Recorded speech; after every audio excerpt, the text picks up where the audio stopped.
এক অস্থির পৃথিবীতে আমরা বসবাস করছি, যেখানে সংঘাত, বিপর্যয় আর মানবিক সংকট যেন নিত্য নৈমিত্তিক ঘটনা।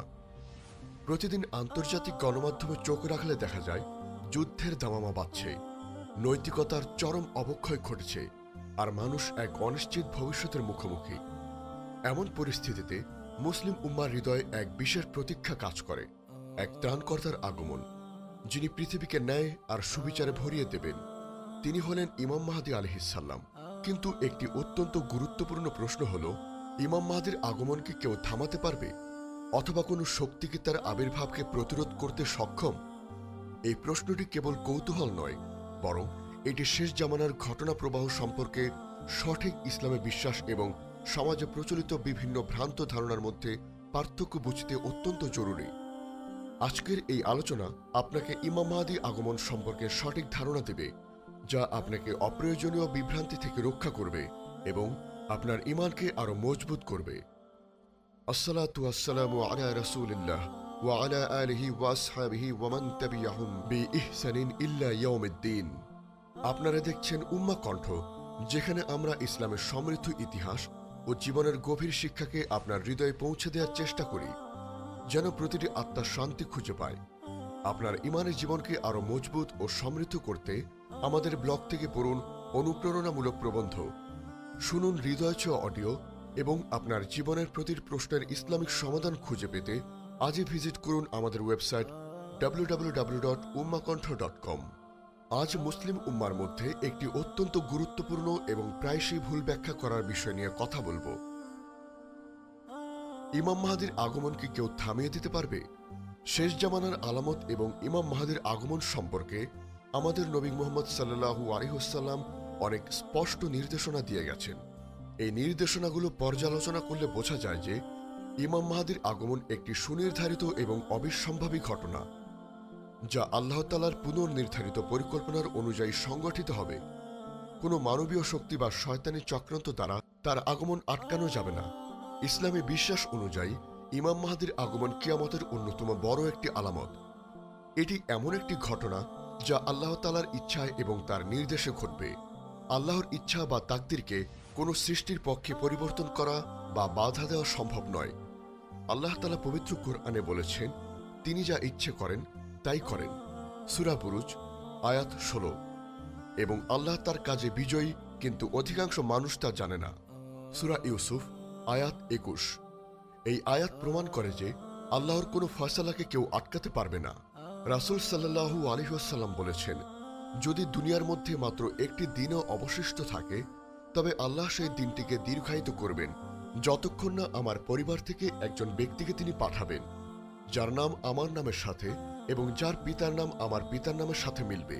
সে পৃথিবীকে ন্যায় ও ইনসাফে পূর্ণ করবে, যেমন তা পূর্বে জুলুম ও অত্যাচারে পরিপূর্ণ ছিল। সুনানে আবু দাউদ হাদিস 4282। এই হাদিসটি থেকে বোঝা যায় যে আল্লাহর ইচ্ছা, ইমাম মাহদীর আগমন আল্লাহর ইচ্ছা এবং তার নির্ধারিত এবং তারই নির্ধারণে ঘটবে, অবিসম্ভাবী। তার আগমন এতটাই নিশ্চিত যে দুনিয়ার অস্তিত্বের একটি দিন বাকি থাকলেও আল্লাহ সেই দিনটিকে দীর্ঘায়িত করবেন কেবল তার আগমনের জন্য। এটি প্রমাণ করে যে তার আগমনকে কোনো শক্তি থামাতে পারবে না। লক্ষণ, তিনি দুনিয়াকে ন্যায় ও ইনসাফে পূর্ণ করবেন, যেমন তা পূর্বে জুলুম ও অত্যাচারে পরিপূর্ণ ছিল। এই মহৎ উদ্দেশ্য পূরণের জন্য আল্লাহ তাকে প্রেরণ করবেন। কেন ইমাম মাহদীর আগমনকে কেউ থামাতে পারবে না? 1. আল্লাহর পূর্ব নির্ধারণ, তাকদীর। ইমাম মাহদীর আগমন আল্লাহর পূর্ব নির্ধারিত তাকদীরের অংশ। আসমান ও জমিন সৃষ্টির 50,000 বছর পূর্বেই আল্লাহ সবকিছু নির্ধারণ করে রেখেছেন। আল্লাহর কোনো পরিকল্পনা বা সিদ্ধান্ত পরিবর্তন করার ক্ষমতা কোনো সৃষ্টির নেই। তার আগমন কিয়ামতের পূর্বে সংগঠিত বড় আলামতগুলোর একটি, যা আল্লাহর পক্ষ থেকে চূড়ান্ত ফয়সালা। 2. গায়েবের জ্ঞান সীমাবদ্ধতা।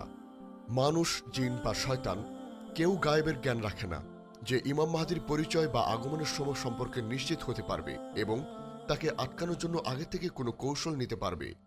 দুনিয়ার কোনো গোয়েন্দা সংস্থা বা ক্ষমতাধর রাষ্ট্র তার আগমনের স্থান বা সময় সম্পর্কে নিশ্চিত জ্ঞান রাখে না, যাতে তারা তাকে প্রতিরোধ করতে পারবে। আল্লাহ তাআলা পবিত্র কুরআনে বলেছেন, বলো, আল্লাহ ব্যতীত আসমান ও জমিনের কেউ গায়েব জানে না। 3. প্রকাশ্য আলামত। ইমাম মাহদীর আগমন কোনো গোপন বা লুকিয়ে থাকার ঘটনা হবে না, বরং তিনি মক্কার কাবা ঘরে জনসম্মুখে বায়াত গ্রহণ করবেন। যখন এই ঘটনা ঘটবে তখন তা বিশ্বজুড়ে ছড়িয়ে পড়বে এবং মুসলিম উম্মার কাছে স্পষ্ট হয়ে যাবে কোনো শক্তি এই প্রকাশ্য বায়াত গ্রহণকে থামাতে পারবে না। যদি কোনো শক্তি তাকে আটকাতে চেষ্টা করে তবে আল্লাহ নিজে তার সাহায্যে এগিয়ে আসবেন। 4. ফেরেশতাদের সাহায্য। হাদিস থেকে জানা যায় যে যখন ইমাম মাহদী বায়াত গ্রহণ করবেন এবং কুরাইশ গোত্রের কিছু লোক তার বিরুদ্ধে সেনাবাহিনী প্রেরণ করবেন, তখন আল্লাহ তাআলা সেই সেনাবাহিনীকে মক্কা ও মদিনার মধ্যবর্তী স্থান বায়দা নামক প্রান্তরে ভূমিতে ধসিয়ে দেবেন। রাসূল সাল্লাল্লাহু আলাইহি ওয়াসাল্লাম বলেছেন, এক সেনাবাহিনী কাবাঘর আক্রমণ করতে বের হবে। যখন তারা বায়দা নামক স্থানে পৌঁছাবে তখন তাদের প্রথম থেকে শেষ পর্যন্ত সকলকে ভূমি গ্রাস করে ফেলবে। সহিহ মুসলিম হাদিস 2882। এই হাদিস প্রমাণ করে যে স্বয়ং আল্লাহ তাআলা ইমাম মাহদীকে রক্ষা করবেন এবং তার শত্রুদেরকে ধ্বংস করবেন, অর্থাৎ আল্লাহ নিজেই তার আগমনের পথকে সুগম করে দেবেন। কোনো মানবীয় শক্তি সেখানে বাধা দিতে পারবে না। 5. খাস আল্লাহর সাহায্য। ইমাম মাহদী সাধারণ মানুষ হলেও তার দায়িত্বের গুরুত্বের কারণে তিনি আল্লাহর পক্ষ থেকে বিশেষ সাহায্য ও সমর্থন পাবেন। তার আগমনের উদ্দেশ্য হল পৃথিবীতে ন্যায় প্রতিষ্ঠা করা, যা আল্লাহর ইচ্ছা। আল্লাহ তার উদ্দেশ্য সফল করার জন্য সকল বাধা দূর করে দেবেন। মাহাদীকে থামানো যাবে এই ধারণার ঝুঁকি। যদি কেউ এই ধরনের ভ্রান্ত ধারণা পোষণ করে যে ইমাম মাহদীকে থামানো সম্ভব, তাহলে তা মুসলিম উম্মার মধ্যে কিছু মারাত্মক ভুল বোঝাবুঝি এবং ফিতনার সৃষ্টি করতে পারে। 1. এই ধারণা প্রকারান্তরে আল্লাহর সার্বিক ক্ষমতা এবং তার তাকদীরের উপর অবিশ্বাস তৈরি করে, যা ঈমানের দুর্বলতার লক্ষণ। 2. নিষ্ক্রিয়তা ও হতাশাবাদ। যদি মানুষ মনে করে যে ইমাম মাহদীকে থামানো সম্ভব, তাহলে তারা হতাশ হয়ে যেতে পারে এবং দিনের জন্য কাজ করা থেকে বিরত থাকতে পারে। 3. ভ্রান্ত দাবিদারদের উত্থান। এমন ধারণা ভণ্ড এবং প্রতারকদের জন্য সুযোগ তৈরি করতে পারে, যারা নিজেদেরকে মাহদী হিসাবে দাবি করে মানুষকে বিভ্রান্ত করতে পারে এবং এমন শক্তি বা দলের কথা বলতে পারে যারা তাকে থামানোর চেষ্টা করছে। 4. অনর্থক জল্পনা কল্পনা ও ষড়যন্ত্র তত্ত্ব। এটি মুসলিমদেরকে অনর্থক জল্পনা কল্পনা এবং ভিত্তিহীন ষড়যন্ত্র তত্ত্বে লিপ্ত করতে পারে, যা তাদের মূল্যবান সময় নষ্ট করবে এবং মূল দ্বীনি দায়িত্ব থেকে বিচ্যুত করবে। বর্তমান পরিস্থিতিতে মুসলিম উম্মার করণীয়, ইমাম মাহদীর আগমনকে কেউ থামাতে পারবে না। এই বিশ্বাস আমাদের জন্য অত্যন্ত গুরুত্বপূর্ণ। এটি আমাদেরকে আল্লাহর উপর পূর্ণ ভরসা রাখতে শেখায় এবং নিজেদের ঈমানী প্রস্তুতিকে আরও জোরদার করতে উৎসাহিত করে। এই অস্থির সময়ে আমাদের মুসলিম হিসাবে নিম্নলিখিত বিষয়গুলো অত্যন্ত গুরুত্বপূর্ণ। 1. ঈমান ও আমলকে মজবুত করা। শেষ জামানার ফিতনা থেকে বাঁচার জন্য নিজের ঈমানকে মজবুত করা এবং নেক আমল বৃদ্ধি করা অপরিহার্য। নিয়মিত সালাত আদায় করা, কুরআন তিলাওয়াত করা, জিকির করা এবং হালাল উপায়ে জীবিকা নির্বাহ করা উচিত। ব্যক্তিগত পরিশুদ্ধি এবং আল্লাহর সাথে সম্পর্ক দৃঢ় করা এই সময় সবচেয়ে গুরুত্বপূর্ণ কাজ। আল্লাহ তাআলা পবিত্র কুরআনে বলেছেন, আর যারা ঈমান আনে এবং সৎকর্ম করে তাদের জন্য রয়েছে জান্নাতুল ফিরদাউসের আপ্যায়ন। সূরা কাহাফ আয়াত 107। 2. ইসলামী জ্ঞান অর্জন। শেষ জামানার আলামত ইমাম মাহদী ও দাজ্জাল সম্পর্কিত হাদিসগুলো সম্পর্কে সঠিক জ্ঞান অর্জন করা জরুরি। গুজব ও ভিত্তিহীন তথ্যে বিশ্বাস না করা, নির্ভরযোগ্য উৎস থেকে জ্ঞান লাভ করা অত্যন্ত জরুরি। ভুল ব্যাখ্যা বা অতিরঞ্জন থেকে সতর্ক থাকা অত্যন্ত গুরুত্বপূর্ণ। সঠিক জ্ঞান আমাদেরকে সঠিক পথ চিনতে সাহায্য করবে এবং বিভ্রান্তি থেকে বাঁচাবে। 3. উম্মার ঐক্য ও সংহতি। মুসলিম উম্মার মধ্যে ঐক্য ও সংহতি বজায় রাখা অত্যন্ত গুরুত্বপূর্ণ। বিভেদ ভুলে গিয়ে একে অপরের প্রতি সহানুভূতি ও ভালোবাসার সম্পর্ক গড়ে তোলা উচিত। আল্লাহ তাআলা পবিত্র কোরআনে বলেছেন, তোমরা আল্লাহর রজ্জুকে দৃঢ়ভাবে ধারণ করো এবং বিচ্ছিন্ন হও না। সূরা আল ইমরান আয়াত 103। 4. ন্যায় প্রতিষ্ঠা ও অন্যায়ের প্রতিবাদ। যেখানে অন্যায় ও জুলুম দেখা যাবে সেখানেই সাধ্যমতো তার প্রতিবাদ করা এবং ন্যায় প্রতিষ্ঠার জন্য কাজ করে যাওয়া উচিত। মুসলিমরা যেন নিষ্ক্রিয় না থাকে, বরং স্বয়ংক্রিয়ভাবে দ্বীনের জন্য কাজ করে। 5. দুনিয়ার মোহ ত্যাগ করা।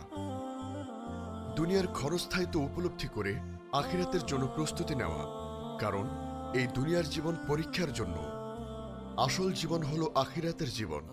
দুনিয়ার ভোগবিলাস ও লোভ থেকে নিজেকে মুক্ত রাখা উচিত।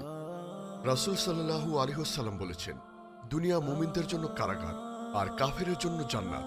সহিহ মুসলিম, হাদিস 2956। 6. দোয়া করা।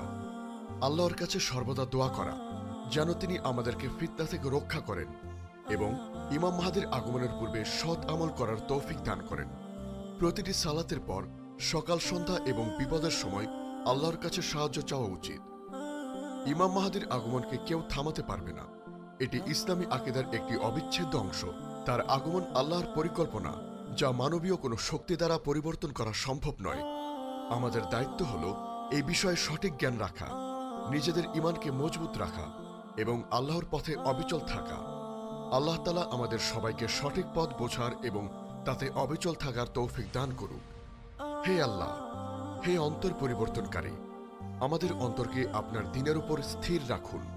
আমাদের সেই সকল বান্দাদের অন্তর্ভুক্ত করুন যারা বিপদে ধৈর্য ধারণ করে এবং আপনার উপর পূর্ণ আস্থা রাখে। হে আরশের মালিক, আমাদের ওপর রহম করুন, আমাদের সকল গুনাহ ক্ষমা করে দিন এবং আমাদেরকে নেক আমল করার তৌফিক দান করুন। হে সারা জাহানের প্রতিপালক, মুসলিম উম্মাহকে শেষ জামানার সকল ফিতনা থেকে রক্ষা করুন এবং ইমাম মাহদীর শুভ আগমন দ্বারা পৃথিবীকে ন্যায় ও ইনসাফে পূর্ণ করুন। আমিন। আমাদের এই মহৎ বার্তা ছড়িয়ে দিতে এবং ইসলামের আলোকে প্রতিটি হৃদয়ে পৌঁছে দিতে অনুগ্রহ করে চ্যানেলটি সাবস্ক্রাইব করুন এবং বেল আইকনটি প্রেস করুন। আমাদের ফেসবুক পেজ ফলো করে উম্মাহ কণ্ঠ পরিবারের একজন সদস্য হয়ে যান। আর আমাদের ইসলামিক ব্লগ ও রিসোর্স পেতে ভিজিট করুন আমাদের ওয়েবসাইট www.ummahkontho.com।